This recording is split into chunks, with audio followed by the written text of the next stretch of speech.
Gents, welcome back to Somerset Park. Gerry, you've been on here before, but a technical difficulty means the sound wasn't on. Oh, I'm so sad about that. I've got to do it again now, have I, Mitch? Anyway, gents, start off just a basic one. Favourite memories of this place, Somerset? What's the basic memories? Favourite memories of Somerset Park? Favourite memories? Walking in the door the first time.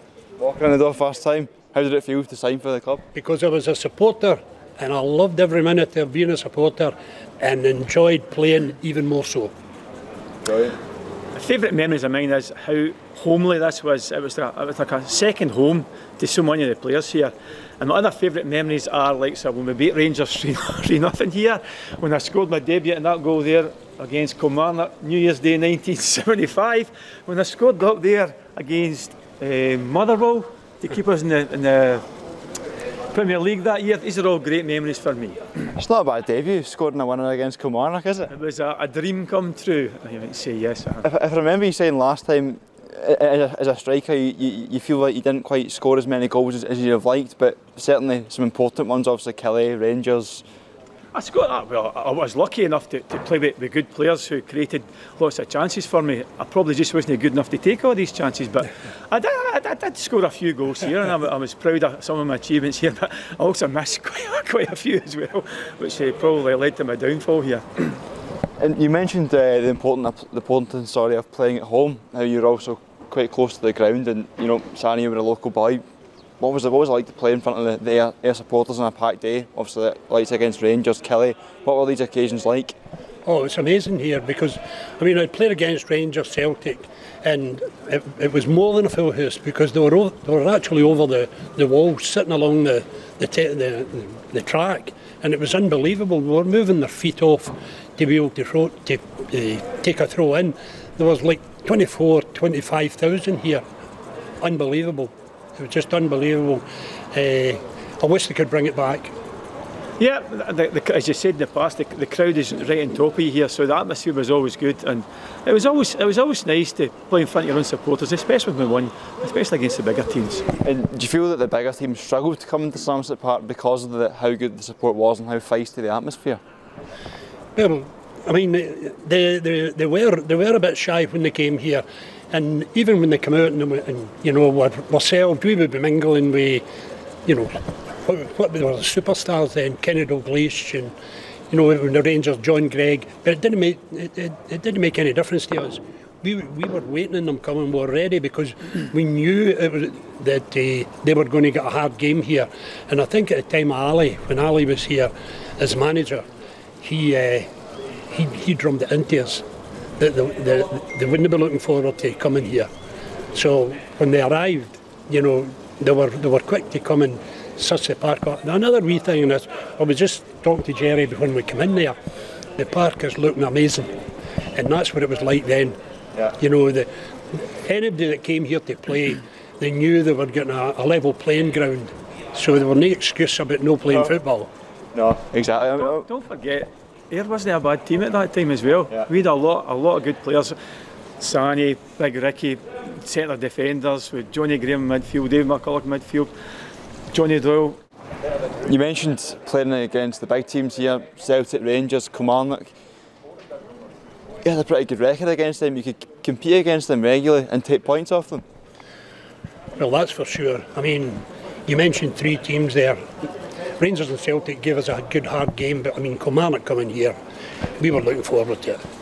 I mean, we weren't running second to them at any stage. You know, they were lucky if they took us up the road, and even then, you know, we were looking to give them a right doing when we played them up there as well. No, here, level playing field, and we looked forward to every game. Every game. I played here the day with Sanny about it, the day we beat Rangers 3-0, and 3-0 was a fair result on the day. So we could hold our own against these sort of teams, and we certainly weren't scared to play against them down here. No.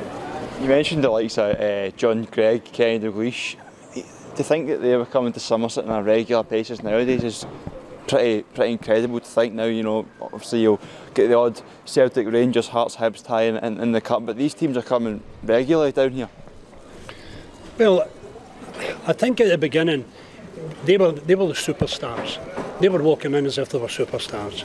But once you step on that park, as I said earlier, it's a level playing field, and the park was so good.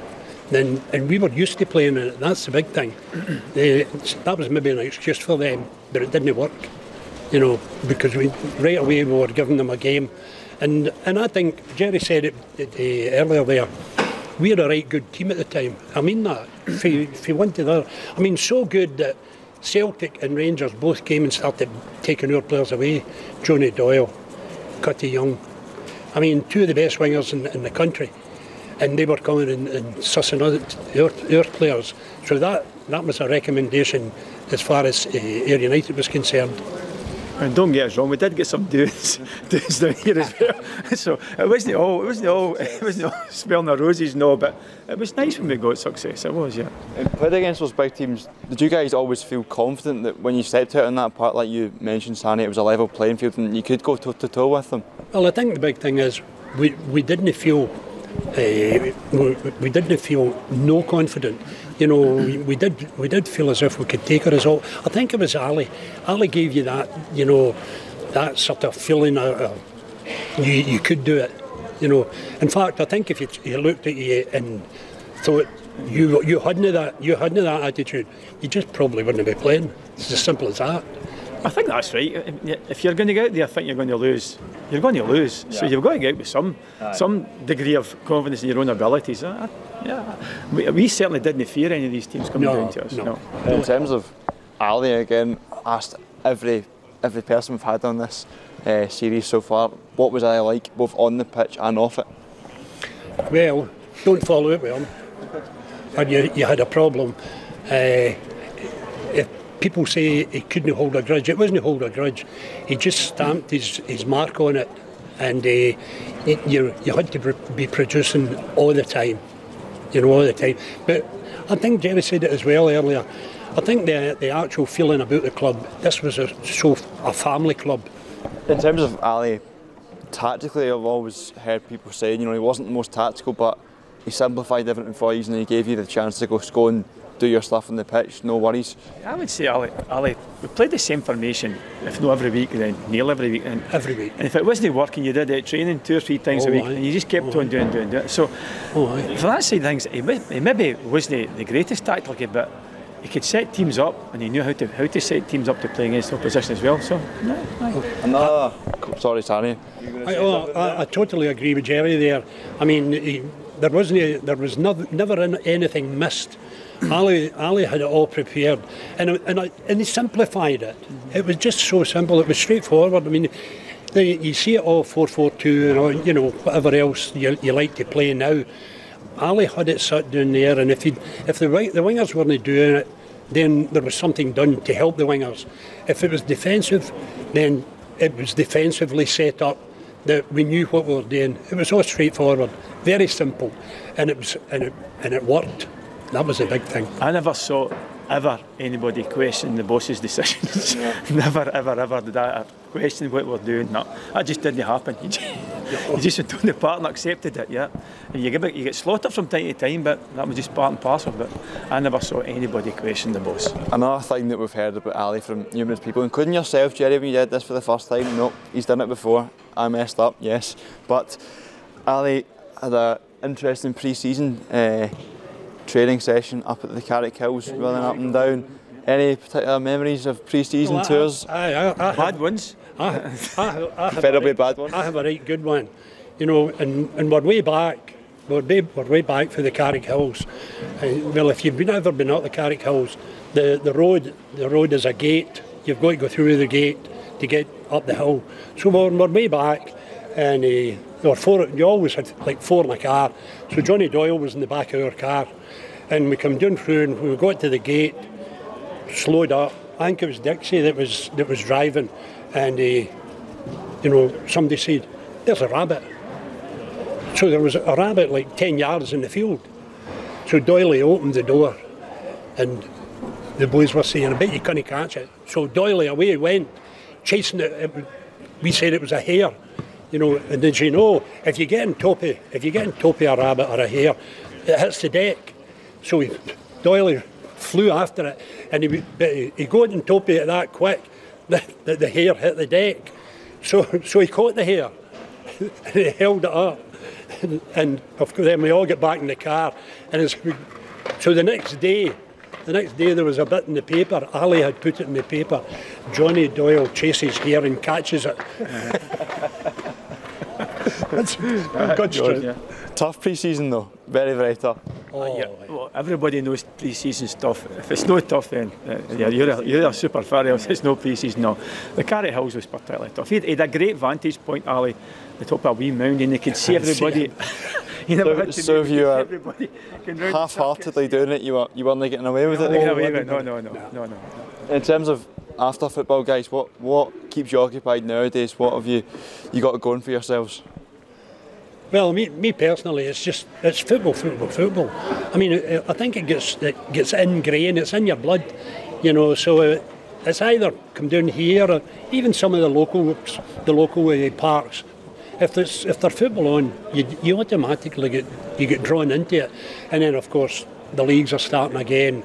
So we've got all the Premier League stuff. It's just football. I think football's in your blood, and it's hard to get away from it. I have to say, I'm the same.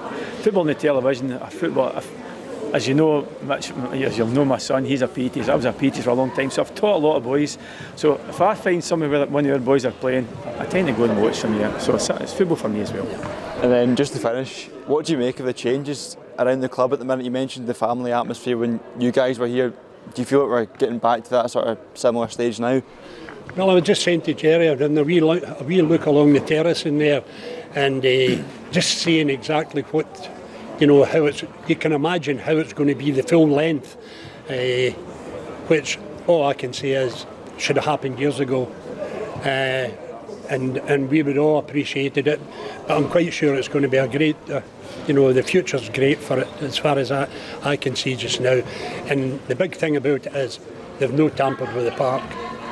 I agree, if it's back to anyway like when we were, it was a family club, and I think the chairman definitely seems to be going that way. And Graham Matthew, I mean, doing a great job here, trying to get thanks to us back into the club as well. I think they're doing a particularly good job. Brilliant, guys. Thanks very much.